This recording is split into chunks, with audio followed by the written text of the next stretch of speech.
ലോക കേരള സഭയിൽ ഇ ശ്രീധരനെ പരോക്ഷമായി വിമർശിച്ച മുഖ്യമന്ത്രി പിണറായി വിജയൻ മത്സരിച്ചപ്പോൾ കേരളത്തിലെ മുഖ്യമന്ത്രിയാകുമെന്ന് പറഞ്ഞയാൾ അതിവേഗ റെയിൽ പദ്ധതി കൊണ്ടുവരുമെന്ന് പറഞ്ഞിരുന്നു. അംഗീകരിക്കാൻ സന്തോഷമേ ഉണ്ടായിരുന്നുള്ളൂ. അങ്ങനെ ഒരു പദ്ധതി പോലും കേന്ദ്രമന്ത്രിയുടെ മനസ്സിലുണ്ടായിരുന്നില്ല എന്ന് മുഖ്യമന്ത്രി പറഞ്ഞു. അദ്ദേഹത്തെ നിങ്ങൾക്കെല്ലാവർക്കും അറിയാലോ.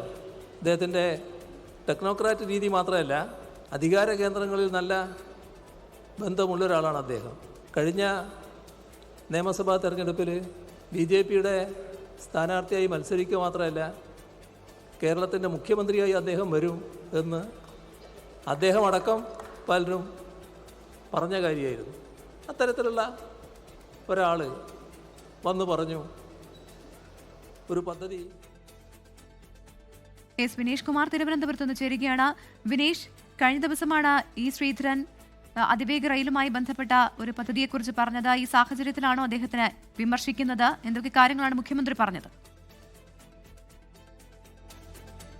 പ്രവിത, കഴിഞ്ഞ ദിവസമാണ് ഇത് സംബന്ധിച്ച് ഇ ശ്രീധരൻ ഈ പദ്ധതിയുമായി ബന്ധപ്പെട്ടുകൊണ്ട് സിൽവർ ലൈനുമായി ബന്ധപ്പെട്ടുകൊണ്ടുള്ള ചില പ്രസ്താവനകൾ നടത്തിയിരുന്നു. അതിനെതിരെയാണ് ഇപ്പോൾ മുഖ്യമന്ത്രി വളരെ കൃത്യമായി തന്നെയുള്ള വിമർശനം ഉന്നയിച്ചിട്ടുള്ളത്. അതായത് ഈ പ്രൊപ്പോസലുമായി ബന്ധപ്പെട്ടുകൊണ്ട് അദ്ദേഹത്തിൻ്റെ ശ്രദ്ധയിൽപ്പെടുത്തിയിരുന്നു. അദ്ദേഹം മുഖ്യമന്ത്രിയാവാൻ വേണ്ടി താൻ മത്സരിക്കുന്നു എന്നൊക്കെ പറഞ്ഞു നടന്ന ആളാണ് എന്നുള്ള പരിഹാസ രൂപേണയാണ് മുഖ്യമന്ത്രി ഇത് ഈ ലോക കേരള സഭയ്ക്കിടയിൽ പ്രസംഗം ആരംഭിച്ചത്. അങ്ങനെ തുടർന്നുകൊണ്ടാണ് ഈ കാര്യങ്ങളിലേക്ക് വരുന്നത്. അതായത് സിൽവർ ലൈനുമായി ബന്ധപ്പെട്ടുകൊണ്ടുള്ള വിഷയത്തിൽ അദ്ദേഹത്തോട് കാര്യങ്ങൾ പറഞ്ഞു. പക്ഷേ അതേക്കുറിച്ച് പിന്നീട് KV തോമസുമായി ചേർന്ന് കേന്ദ്രമന്ത്രിയും കേന്ദ്ര റെയിൽവേ മന്ത്രിയെ പോലും തങ്ങൾ കാണാൻ തയ്യാറായി. എന്നാൽ കേന്ദ്ര റെയിൽവേ മന്ത്രിക്ക് ഇങ്ങനെ ഒരു കാര്യത്തെക്കുറിച്ച് അറിവ് പോലും ഇല്ലായിരുന്നു എന്നാണ് മുഖ്യമന്ത്രി പറഞ്ഞിട്ടുള്ളത്. അതായത് ഇ ശ്രീധരൻ ഇതുമായി ബന്ധപ്പെട്ടുകൊണ്ട് ഇവരുടെ ശ്രദ്ധയിൽ, കേന്ദ്ര റെയിൽവേ മന്ത്രിയുടെ ശ്രദ്ധയിൽ പോലും ഈ വിഷയം പെടുത്തിയിട്ടില്ലായിരുന്നു എന്ന് തന്നെയാണ് മുഖ്യമന്ത്രി പറഞ്ഞത്.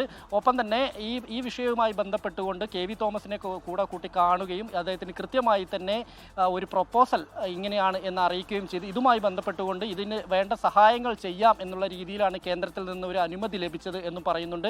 എന്തായാലും ശ്രീധരൻ്റെ നിലപാടുകളെ മുഖ്യമന്ത്രി വളരെ രൂക്ഷമായ ഭാഷയിൽ അല്ലെങ്കിൽ പോലും വിമർശിക്കുകയാണ്. പരോക്ഷമായി തന്നെയാണ്, അദ്ദേഹത്തിൻ്റെ പേരെടുത്ത് പറഞ്ഞുകൊണ്ടാണെങ്കിൽ പോലും പരോക്ഷമായി തന്നെ അദ്ദേഹത്തെ വിമർശിക്കുന്നതിലേക്കാണ് കാര്യങ്ങൾ എത്തുന്നത്.